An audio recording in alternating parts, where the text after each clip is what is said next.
Hello again, and this is the Greyfalcon with another edition of Values Control.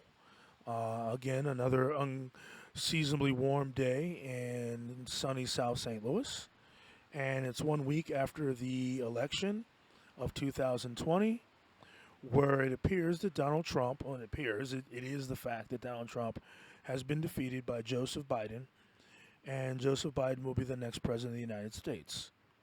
Now, you have a faction of the Trump fold that does not accept this, and you have many of them saying, well, they want to go to Parler because Facebook helped Donald Trump be defeated, and they don't want to see um, liberals celebrating the Trump victory, Trump defeat. Um, but they're also very likely upset because the fact checkers were effectively part of the Joe Biden campaign, and I'd agree with that. Even though I didn't vote for Donald Trump, I think the fact checkers definitely had an agenda. And so basically, what you have is a theoretical social media exodus in regard to the um, conservative, more conservative, Trump supporting tranche of the social media population. I doubt if they'll stay away that long. Facebook is just basically a public utility now. But the reality is that there is a change where for 4 years, this genre, the Trump supporting genre, had at least a feeling of some kind of absolute confidence and invincibility. And MSNBC, in a weird way, I think, made Team Trump overconfident because every time Donald Trump would say something stupid or do something to fail the fundamental foundations of the Republican Party's ideas, Joy Reid, Chris Hayes, and all those people would say, oh, it hasn't affected his base. And progressives on Facebook would say, oh, it hasn't affected his base. And all the while, his base was affected.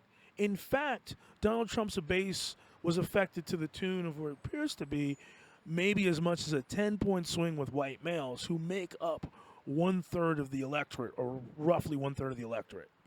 Now, that's as much as possibly 3% swing when you add the advances that Donald Trump appears to have made with Latinos, the advances he appears to have made with black people, both men and women, and it seems like he may have even built on his 52, 53% advantage with white women. Now, I see Time Magazine and Pew and a few others are claiming that he didn't get 52%. It was closer to 47%.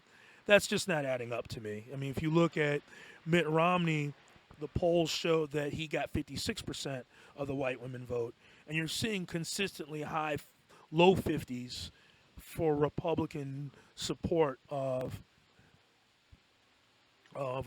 from white women, and then all of a sudden they're trying to say, "Oh, well, white women only support him 47%." I'm not feeling it. I think that he had to be somewhere north of 50% for him to have even had a chance to win.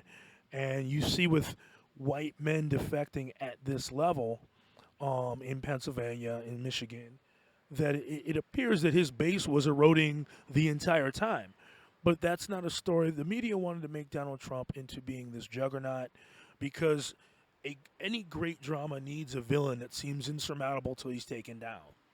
And that, the catharsis that liberals have experienced with Donald Trump being defeated was, I think, possibly one of the aspects of this situation that was really striking because he was depicted as somebody who was never taking a hit based off of polls, which now we see are just not, they're just not valuable. And it's interesting because on the one hand, they're saying, oh, well, the polls were wrong because they did not depict Donald Trump's level of support.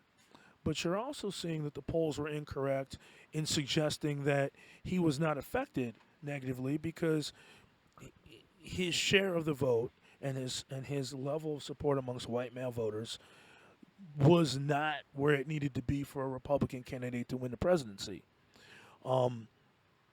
getting into what does this mean? Like that, like Joe Biden was able to cleave 10% on the margin of white male voters, which overcame his slight advances with almost every other category.